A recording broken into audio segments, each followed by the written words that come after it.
시청자 여러분 안녕하십니까? 윤영결 선배님의 그 유구무원 코너입니다. 유구무원, 유구유원이네요. 예, 유구유원하고 유구무원하고는 좀 다른데, 예, 저거는 좀 이렇게 뜻없는데. 유구무원은 예. 죄 짓고 잘못한 게 많은 사람이 예. 할 말이 없다. 예. 입이 있어도 할 말이 없다. 예. 예를 들면 바람핀 남편이 부인한테 유구무원 이런 얘기 하는 거죠. 예. 안희정 전 지사 같은 사람이 유구무원이라고 하죠. 예. 근데 유구유원은 입이 있으니까 나 말하겠다. 예. 당당하게 얘기하겠다. 내가 뭘 눈치 보냐 해서 유구유원으로 하겠습니다. 예. 떳떳하게 사는 사람은 유구유원하고 떳떳하지 못한 사람은 유구무원하고 그런 건데, 그 말씀 넘김이 어제 안희정 지사 재판이 있었어요. 네. 그래서 지금 어제가 아니고 이제 녹화일로 보면 화요일이네요, 그죠? 재판이 있었는데 그 재판에서 무죄가 나왔어요. 네. 그래서 사실은 세상 경험이 좀 많은 사람들은 저거 재판해봤자 무죄 나올 거라 생각을 했고, 또 여성 단체들은 이제 뭐 화가 나서 이제 이렇게 하는데, 용어도 뭐 노민스 노, 예스 민스 예스부터 시작해서 그루밍까지 새로운 또 법적 용어 공부도 많이 했어요. 근데 저 부분을 보면서 두 사람 다 제가 볼 때는 패배자가 아닌가. 그 김지현 씨나 안희정 씨나 좀 그래 보이는데, 그거 보고 좀 어떻게 느끼셨어요? 저는 뭐 오늘 아침에 집에서 TV 뉴스를 보면서 집사람이 하도 붕괴를 해가지고 저런 게 어떻게 무죄냐고 붕괴를 해가지고 집에서는 제가 눈치를 보면서 조용히 있었습니다. 예. 근데 둘 다 패배자가 됐죠. 어떻게 보면은 안희정 지사는 물론 1심이지만 저게 법적으로는 1심 무죄지만 정치적이나 도덕적으로는 절대 뭐 끝나버린 상황이고, 또 2심, 3심에 가서 또 어떻게 될지 모르고, 또 김지은 씨도 미투 1호고 본인이 여러 가지 그 당한 거를 얘기했는데, 어떻게 보면 법원에서 좀 너무 좀 철저하게 무시한 거 아니냐. 그래서 많은 유명한 변호사들은 무죄될 줄 알았다고는 얘기하는데 저는 좀 의외였어요.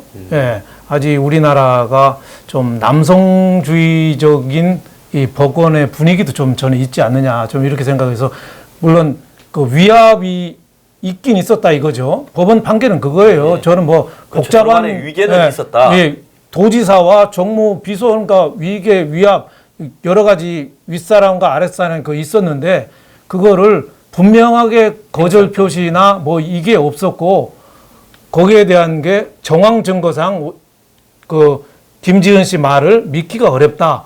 그런데 그 법원에서 예를 든 게 저는 좀 이해가 안 가요. 러시아에서 처음에 그 비서된 지 한 3개월 만에 러시아 출장 가서 거기서부터 이제 사단이 일어났는데, 있는 날, 그날 안희정 지사가 순두부찌개를 좋아해서 순두부찌개집을 적극적으로 좀 알아봤다. 근데 그 순두부찌개를 적극적으로 알아봤기 때문에 어떻게 보면 미투로서 그 성폭행 피해를 입은 거가 좀 안 맞는다. 뭐 이러는데, 그런 점은 저는 조금 좀 이해를 안 가고, 또 김지은 씨가 그만둔다고 할 때 그 차 안에서 다른 비서한테 얘기했대요. 다른 사람들은 그만두면 우는데 이럴 때 뭐 울어도 괜찮냐고 또 그런 얘기를 했다는 거. 그리고 또 안희정 지사하고 부인하고 주무시는데 그 김지은 씨가 먼 발치에서 또 쳐다보고 있었다. 뭐 이런 정황 증거가 그 강제로 피해를 받았다는 거를 좀 어렵다 인정하기. 근데 제가 보기에는 판사가 좀 물론 뭐 법적으로는 잘했겠지만은 성적인 자기 결정권이니 뭐 어려운 말은 통하지만은 너무 남성 중심적으로 생각한 거 아니냐는 저는 저는 뭐 법 전문가는 아닙니다만은 우리 집사람의 눈치도 보니까 좀 그런 걸 저는 많이 느껴졌습니다. 그 영향력이 또 우리 윤 선배님 또 이 영향을 좀 미치는 것도 같고, 근데 제가 볼 때 밤에 되게 무서웠겠어요. 만약 그게 사실이라면 뭐 사실관계는 어떻든 그 계단을 뚜벅뚜벅 올라와 두 사람 자는데 위에서 이렇게 4분간 보고 있었다면 참 안희정 지사도 멘탈 좋은 사람이에요. 근데 저는 다른 거는 모르겠고, 저는 이제 개인적으로 이 일에 좀 음모론이 있다 이렇게 보는 사람이에요. 왜 유력 대선 후보가 안희정 지사가 저 일만 없었으면 자기 대권이 제일 가까이 갔고, 그다음에 요즘에 이제 별의 별일로 다 구설수에 오른 이 이재명 지사도 지금 저런 일만 없으면 또 안희정 지사와 비슷한 자기 대권에 근접한 사람들 아니겠습니까? 예. 근데 이 두 사람이 공교롭게 또 지금 이 일로 다 지금 문제가 되고 있는데, 이런 일로. 그렇죠. 자, 이런 데서 지금 만약에 누군가가 안희정 지사가 유력 대선 후보였는데, 근데 3선을 안 가고 재선만 하고, 그렇다고 당 대표로도 안 가고 외국에 나가려고 했다는 거 아닙니까? 그러면 이게 실질적으로 안 지사가 3선 가는 부분에 대해서 청와대나 누군가가 좀 불편하게 생각한다. 또 당 대표로 나가는 부분에도 좀 불편하게 생각한다. 그래서 외국에나 좀 나가 있어야 되겠다. 요렇게 이제 되면서 그 과정에서 지사 임기가 끝나기도 전에 저 사건이 터져버린 거 아닙니까? 네. 저걸로 이제 사실 정치 생명은 끝이 나버린 거고, 이 재판에 뭐 성패를 떠나서, 그죠? 네. 그러면 상대 입장에서는 안이 처벌받는 것은 이제는 정치 생명이 끝났으니까 누군가가 안을 제거되기를 바라는 사람이 있다면 자기는 목적 달성한 거 아니겠습니까? 그렇겠죠. 예. 아까도 뭐 음모론이라는 거는 뭐 증명되기는 어렵지만 예. 공교롭게도 차기 그 문재인 대통령에 이어서 유력 주자로 꼽히는 예. 사람, 또 안희정 지사는 또 이미지도 좀 괜찮았고 예. 또 젊은 또 이미지도 있었고, 외연 또 확장성이 제일 그렇죠. 좋다고 봐야 또 되지 않겠습니까? 예. 충청 지역에 대망론이 있었어요. 예. 예. 뭐 저도 뭐 고향이 충청도지만 그러시죠. 예. 충청도가 왜 김종필 뭐 돌아가셨지만 그분 이후에는 또 그쪽이 무주공산이었거든요. 그리고 충청도 쪽에서도 누군가는 좀 한번 해줬으면, 여기는 대권이 없잖아, 뭐 이런 또 심리. 그래서 또 안희정 지사가 또 상당히 또 관심을 끌어왔죠. 그리고 이재명 지사도 성남시장에서 어느 정도 일을 잘했기 때문에 또 끌어왔는데, 공교롭게도 뭐 음모설이라는 거 증명은 안 되지만은 또 오비 일합격으로 저렇게 미투로서 지금 1심 무죄는 맞았지만 영향력은 클 거다. 그래서 저는 만약에 음모설이 사실이라면 그거가 어떻게 보면 나중에 재기의 발판도 된다고 봐요. 예, 나중에 그렇게 되면 또 그렇죠. 기회가 올 수 있죠. 그게 국민들이, 음모라죠. 유권자들이 용서해 주는 건 딱 하나예요. 예. 이거는 뭐 어떻게 보면 도지사 할 때 불미스러운 일을 한 거는 본인이 인정한 건데, 나중에라도 정치적인 이 음모에 의해서 내가 희생양이 됐다, 그런 인식이 좀 퍼지면 그 나중에 재기할 때 그런 심리가 있잖아요. 옛날에 JP가 그 규제 당했다가 풀리면서 그 처음에는 관심이 없었거든요. 그때 충청도 가서 그런 얘기했던 게 저 기억이 나요. 다른 지역에서 저희들 보고 핫바지라고 그래요, 그랬거든요. 예, 그래, 작업을 핫바지라고 그래요. 예, 충청도는 핫바지래요. 그래서 충청도 사람들이 굉장히 화가 나가지고 그때 자민련에 몰표를 준 적이 있거든요. 예. 그래서 저는 안희정 지사가 정치적인 재기는 70살 되기 전에는 좀 어렵다고는 보지만, 그 전에 만약에 된다면은 제가요 이렇게 당했습니다. 당했어요. 뭐 이렇게 약간 충청도 말도 해가면서 하면은 지역 정서를 좀 자극해서 좀 복귀할 가능성인데, 그건 아주 뭐 먼 얘기고 지금은 뭐 희망이 없는 그런 단계라고 봐야죠. 근데 그 윤 선배님도 오랫동안 정치가 진행되는 걸 이 일선 기자들 이렇게 하시면서 지켜봤겠지만, 여당의 유력 대선 주자 1, 2등이 네. 사실 1, 2등 아닙니까? 네. 지난 대선에 보면 네. 2등, 3등 했잖아요. 비슷하게. 네. 이런 식으로 정권 초반에 보통 보면 이 대선 주자들을 있는 대로 다 까발리면 지금 대통령 될 수 있을 사람이 역대 대통령 중에 한 명이라도 있었겠느냐. 뭐 혼외자부터 시작해서 베레벨 이야기가 다 까발려졌다면 그런 데들 다들 덮어져서 됐는데, 여권 내에서 여권 주자 가장 유력한 후보 1, 2등이 이렇게 터져버리고, 또 여권에 가까운 방송에서 생방송으로 출연해서 느닷없이 폭로해버렸지 않습니까? JTBC에서 그 김지은 씨가. 이런 일들을 혹시 보셨어요? 그런 경우는 거의 드물죠. 뭐 이인자라고 하면은 또 경쟁자라고 하면은 계속 좀 키워주고 관리가 되면서 뭐 과거에 전두환 대통령도 그 노태우 대통령 계속 내무부 장관, 뭐 체육부 장관, 뭐 계속 그 경력 관리하면서 키워줬잖아요. 물론 뭐 나중에 배신도 당하고 그때 뭐 백담사도 갖고 했지만은 계속 차기 세대를 좀 키우는데, 지금 문재인 정부는 어떻게 보면 정권은 그런 점에서는 조금 차기 사람들이 좀 너무 좀 드러나는 사람이 없다. 이번에도 김부겸 그 행자부 장관도 더불어민주당 당권 도전 생각을 좀 했었다고 그래요. 예, 그것도 그랬고 김영춘 해수부 장관도 지금 부산시장에 나가겠다. 그럼 두 사람이 만약에 한 사람이 영남 경북 TK를 대표해서 당 대표가 되면 굉장히 유력한 대권 주자가 될 거고 영남 출신. 또 김영춘이 PK를 대신해서 부산시장이 되면 또 유력한 대권 주자가 될 건데 하지 말아야 했다는 거 아닙니까? 그래서 가만히 보면 뭔 이유인지 모르겠는데 자기들 내부에서 자기를 갖다가 담보할 수 있는 카드들을 스스로 없애버리거나 터져버리거나 하는 쪽으로 몰고 가는 보이지 않는 손이 있지 않느냐를 지금 사실은 그게 어떻게 보면은 참 배타적인 지지, 그게 길게 보면은 역사를 거스르는 거죠.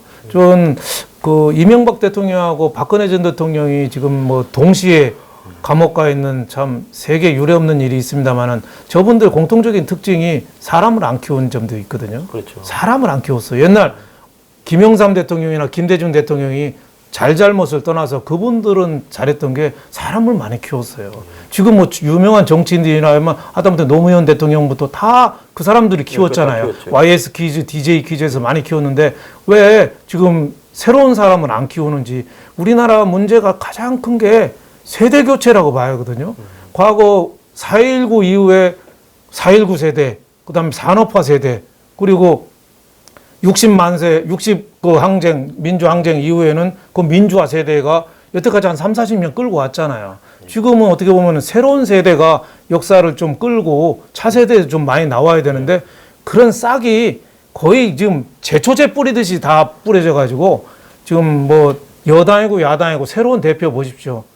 좀 뭐 그분들한테는 좀 미안한 얘기지만 그나물의 그 밥이라고 그럴까요?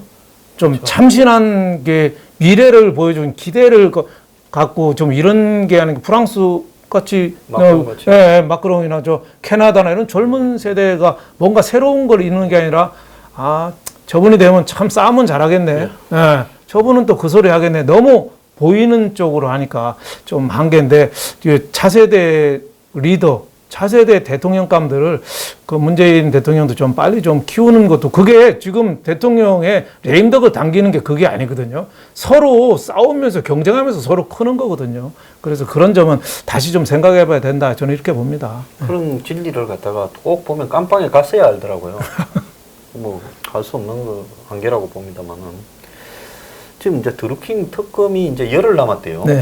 저도 이게 벌써 50일이 지났는데 좀 저 특검이 좀 희한한 게 과거에 박영수 특검을 보면 모르겠습니다. 새로운 정권에 충선을 바치려고 그랬는지 모르지만은 시작도 하기 전에 막 설쳤어요.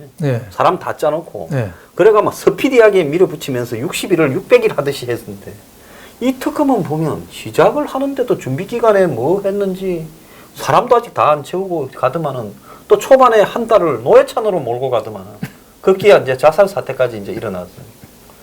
그러더만은 이제 뒤늦게서 이제 또 김경수 이야기를 하는데 아직도 영장도 안 치고 있어요. 근데 드루킹 측에 보면 지금 7명이 구속돼. 그때 또 2명을 또 더 구속시켜버렸대요. 그래서 드루킹의 그 패거리는 7명이 구속됐는데 지금 팽팽하게 맞서서 드루킹 패거리는 저 사람이 다 알고 보고받고 시키는 대로 했다고 주장하고 있지 않습니까? 그러면 김경수는 아니다 그러고 드루킹은 뭐 기다 그러고 서로 팽팽한 거지만은 적어도 지금까지 이렇게 나온 증거나 대질에서 또 김경수 말도 바뀐 거를 보면 김경수나 드루킹이나 누가 지금 거짓말을 하고 있는지 부분에 대해서 사실은 이쪽도 의문이 있고 이쪽도 의문이 있으면 이쪽이 7명을 구속시켰으면 이쪽에도 하나쯤은 구속영장이라도 청구해서 판사가 기각시키더라도 빨리빨리 서둘러야 될 건데 빨리 안 하고 슬슬 가고 있어요. 그래갖고는 이제 뭐 송인배 부르고 이제 좀 이따 100원을 부르면 이제 땡 하고 문을 닫고 또 30일 더 할 생각도 별로 없는 것 같아요.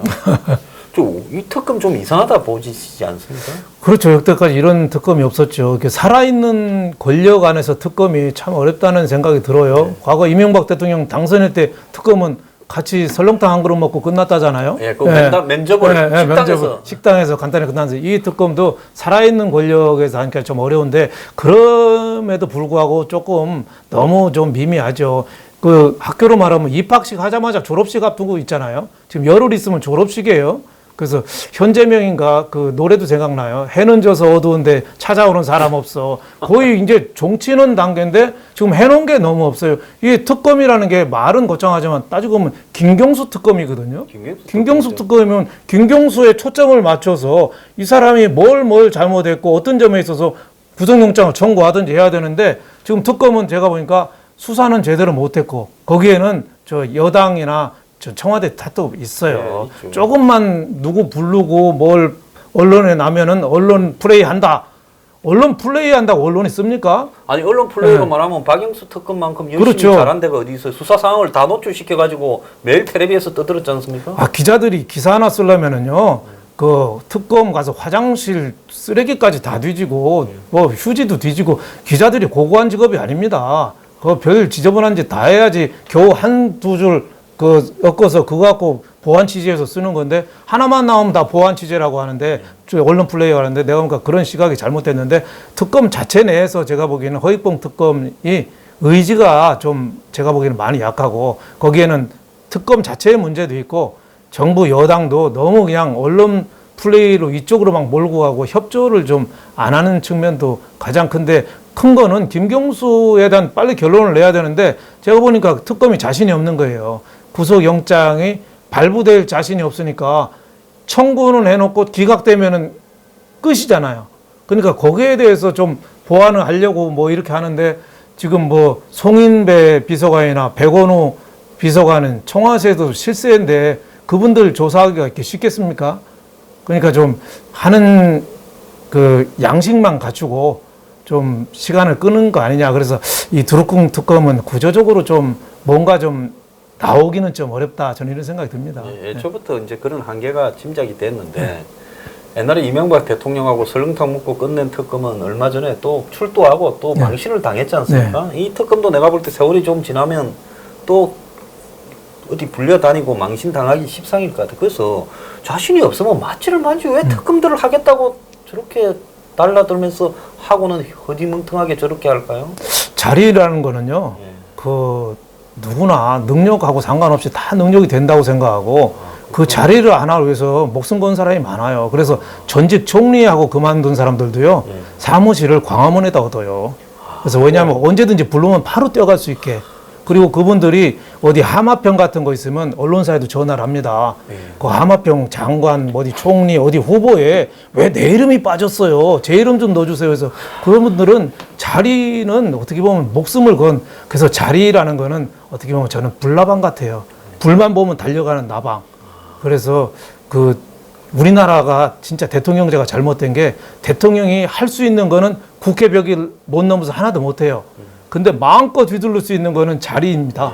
그래서 어떻게 보면 지금 특검 문제도 그런 게 있지 않느냐 싶어요. 물론 뭐 야당이 추천했기 때문에 할 말은 없죠. 네. 참 답답하고요. 그다음에 지금 이제 요즘 그 석탄 뭐 밀반입, 저는 밀수라고 이야기하는데 저거 보면 그 H사라는 거는 안 잡고 다른 회사 사장 3명만 걸었어요. 그래서 그게 또 쏘갔다고 했는데 그 회사는 흔적도 없고 다 사라져 버렸다는 거예요. 그 관세청이 뭐 서류가 위조된 거, 원산지 증명, 또 성능 시험서가 위조된 것도 다 넘어갔다가 이제 뒤늦게서 저러는데 저것도 보면 정상적으로 기자 생활도 하셨지만 좀 이상하지 않습니까? 뭐 아니땡 굴뚝에 연기 난다는 말도 있고 저런 거를 보면은 되게 파헤치면 파헤칠수록 굉장히 많이 나오는 그런 겁니다. 예, 하나하나가 굉장히 많이 나오는데 그 진룡호라는 게 그 석탄이 어디 건가를 발견하는데 요즘에 3일 걸렸다잖아요. 3일 만에 어디 건 게 나왔다는데 이 관세청에 알려진 거를 우리 밝히는 데는 관세청에서 10달 걸렸어요. 그러니까 그동안에 그냥 뭉갠 거죠. 그 미국의 소리 방송이 보도를 안 했으면 그냥 이거는 또 뭉개고 한정없이 갈라 했는데 보도를 하는 바람에 그나마 미국에 이제 뭐 성이 좀 보인다고 후닥닥 그렇죠. 알고 있던 사실 적당히 엮어서 한 거 아니겠습니까? 그렇죠. 이게 어떻게 보면 가장 중요한 게 미국 쪽에서 볼 때는 한국에 대한 신뢰의 척도 아니냐.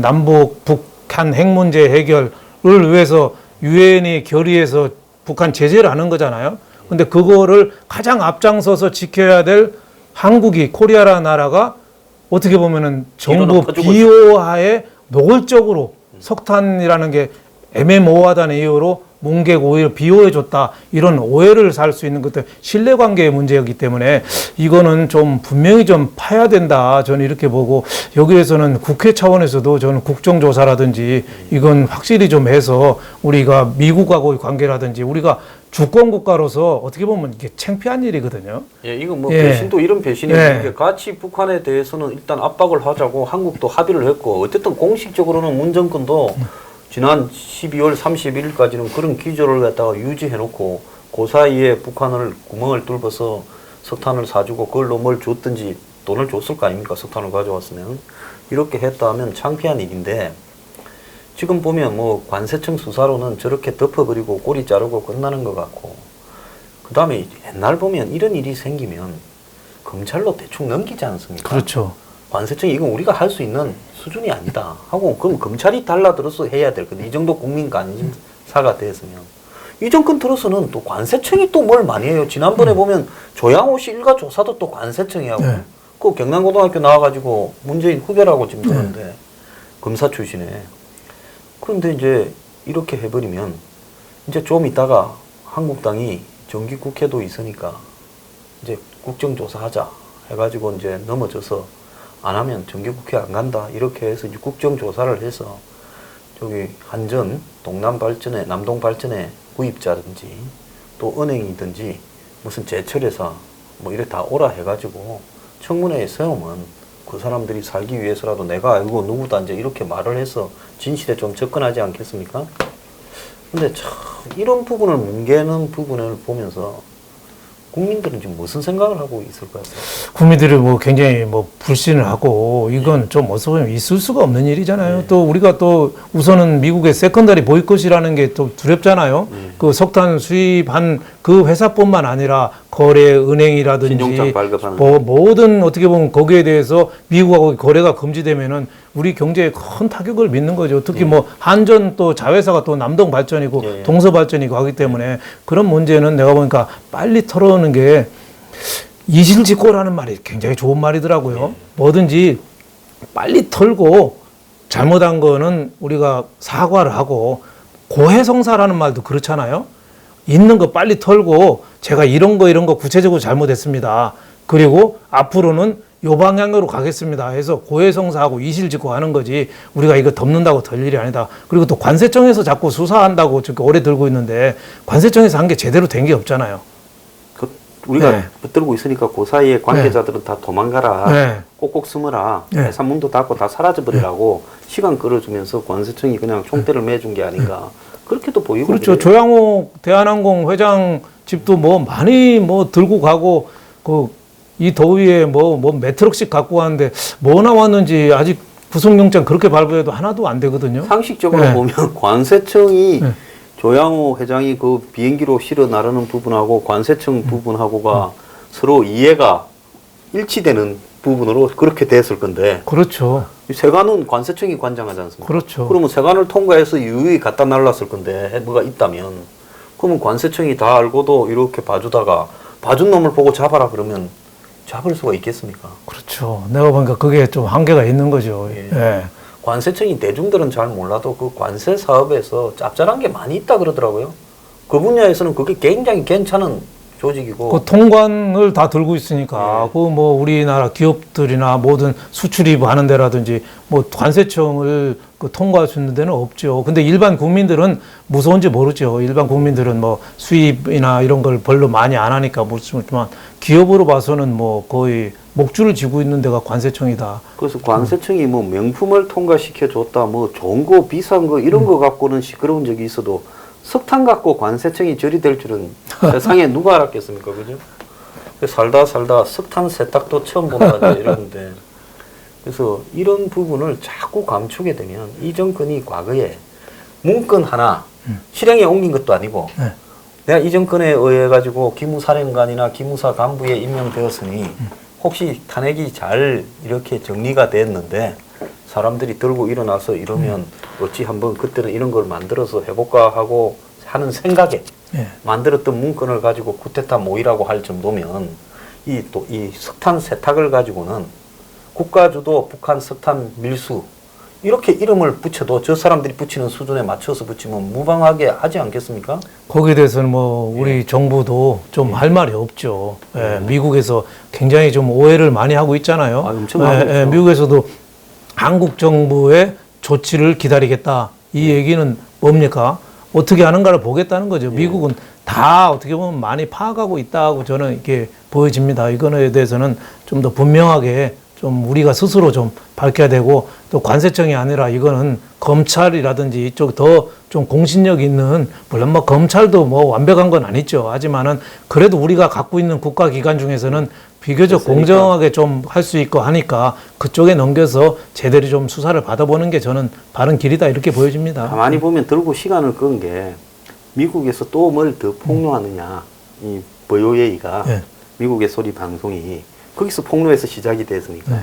그걸 보고 있다가 거기서 좀 잠잠하니까 이제 요선에서 끝낸다고 갔는데, 미국이 만약에 지금 다 폭로하지 않고 결정적인 카드를 좀 더 갖고 있다가 한국이 처벌을 완료했다는 시점에서 또 까게 되면 그때는 정말 심각한 일이 벌어지지 않겠습니까? 네, 심각한 거. 그 바탕에는 이제 또 미국이 한국에 대한 좀 불신 뭐 이런 게 있는 거죠. 또 비핵화하고 남북 경협이 좀 같이 이렇게 가야 되잖아요. 예. 수레로 말하면 두 바퀴가 이제 같이 가야 되는데, 오늘 뭐 8.15 선언, 문재인 대통령도 8.15 그 담화 발표하면서도 좀 남북 평화, 뭐 경제 협력, 뭐 170조 경제적인 효과를 얘기했더라고요. 제가 뭐 경제적인 효과가 170조가 될 수 있지만 경제적인 불이익이 170조 된다고는 그것도 될 수가 있어요. 아, 그럼요. 그럼요. 그거는 독일 통일 비용 얼마나 들었습니까? 2천원 뭐 500조. 그렇죠. 그러니까 우리가 어떻게 보면은 잘못 경협을 했으면은 북한의 그 세습 정권한테 오히려 돈을 주는 꼴이 되면서 우리 기업은 여태까지 해외로 많이 났던 게 또 북한에 또 싼 임금에 또 뺏길 수도 있는 여러 가지 장단점이 있거든요. 전 그래서 문재인 대통령이 오늘 선언하는 거를 뭐 긍정적인 면도 있습니다만은, 옛날에 박근혜 전 대통령이 통일은 대박이다. 그거를 수치로 170조라고 또 했을 수도 있다. 그래서 막연한 낙관은 건물인데, 미국이 어떻게 보면은 한국에 대해서 좀 불신하고 있거든요. 비핵화도 좀 같이 가야 되는데, 그래서 석탄의 이 어떻게 보면 그 위장 반입 이런 문제도 미국이 그런 불신의 또 하나로 좀 보고 있어서 여기에 대해서는 신뢰를 얻는 게 가장 중요하다 이렇게 보여집니다. 근데 대통령이 이왕이면 비핵화를 하라고 하면서 비핵화도 강조하면서 뭐 북한하고 경제 협력이 되었을 때 어쩌고 저쩌고라도 해야 될 건데, 비핵화를 강조하고 이렇게 하는 거는 보이지 않고 저러는데, 좀 이 국민들 중에 이해를 좀 못하는 분들도 많지 않겠습니까? 그렇죠. 예. 오늘도 저는 한반도 비핵화라고 그러거든요. 예. 예. 과거 우리가 한반도 비핵화라면 깜짝 놀란 적이 있었어요. 북한 비핵화인데 왜 한반도 비핵화냐? 그 시진핑하고 북한이 주장하던 게 한반도 비핵화거든요. 그런데 어느새 우리도 한반도 비핵화라고 그랬어요. 그러다 보니까 미국도 따라서 한반도 비핵화라고 그러는데, 우리가 핵이 있습니까? 정확히 표현하면 북한 비핵화죠. 북한 김정은이 비핵화예요. 그런데 우리가 담화에서도 그 한반도 비핵화라는 표현, 그 조금 저는 좀 아쉬웠고, 또 두 가지가 빠졌더라고요. 하나는 8월 15일이 사실은 우리 건국일이거든요. 1948년 8월 15일 대한민국 정부가 수립돼서 한 날인데, 거기에 대한 언급이 또 빠졌어요. 그러게 우리가 어떻게 보면은 1919년 4월 13일 임시정부는 우리가 정신적인 건국이고, 1948년 8월 15일은 우리가 실체적인 건국인데, 이 실체적인 건국은 싹 빼고 8월 45년 일본으로부터 해방된 거, 그 의미만 하는데, 그 3년 후에 했던 대한민국 정부 수립, 여기에 대한 좀 평가나 뭐 이런 이승만 대통령한테 뭐 칭찬하라는 게 아니고, 우리가 그래도 자유민주주의를 채택하면서 여기까지 왔잖아요. 그럼 거기에 대한 언급은 좀 있어야 되지 않느냐, 그런 좀 아쉬운 점이 좀 있더라고요. 또 그래서 하면 또 많은 사람들이 이 정권에 있는 사람은 전부 다 임시정부에서 조상들이 다 독립운동했는가 착각을 하는데,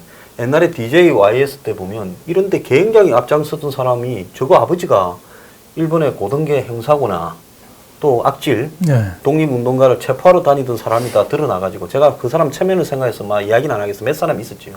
그러니까 개망신을 당한 사람이 지금 현재 여권 그 야권의 이 유력 정치인들의 그 부모가 친일, 적극적인 친일, 독립투사 체포하는 사람들인 게 몇 개 있었죠. 네.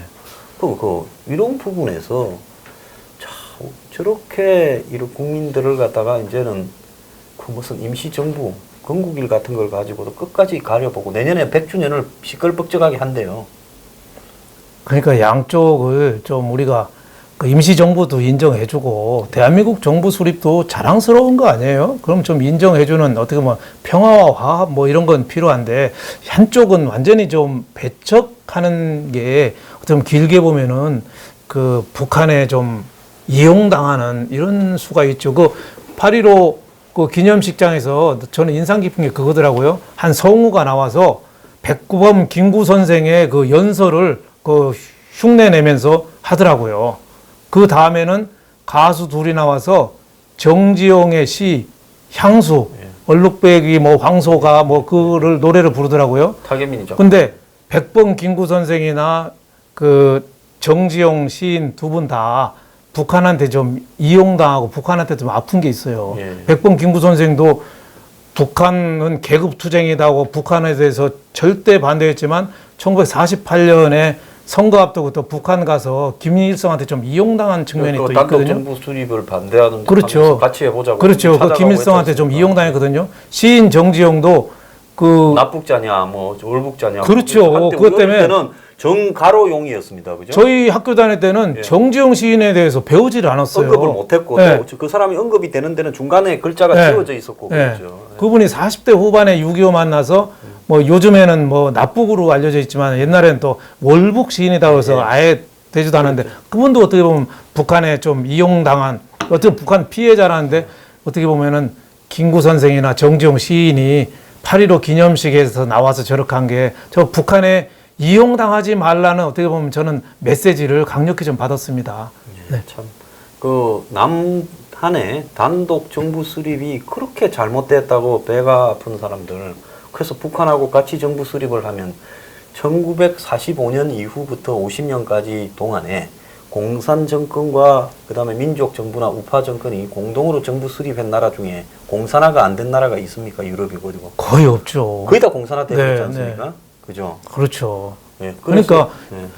김구 선생님 뜻은 참 좋지만 좌우 합작으로 그 했었으면은 자칫하면은 우리가 어떻게 우리 운명이 어떻게 될지 지금 뭐 김일성, 김정은 왕조에 살지 모르는 겁니다. 그래서 폴란드, 체코, 무슨 뭐 헝가리 등 전부가 런던에 망명을 갔던 네. 정통성이 있는 망명 정부와 그다음에 현지에서 뭐 이렇게 이런 빨치산 운동을 했던 좌파 정권이 소련의 앞잡이들이 같이 만들었다가 몇 년 안에 다 넘어가 버렸지 않습니까?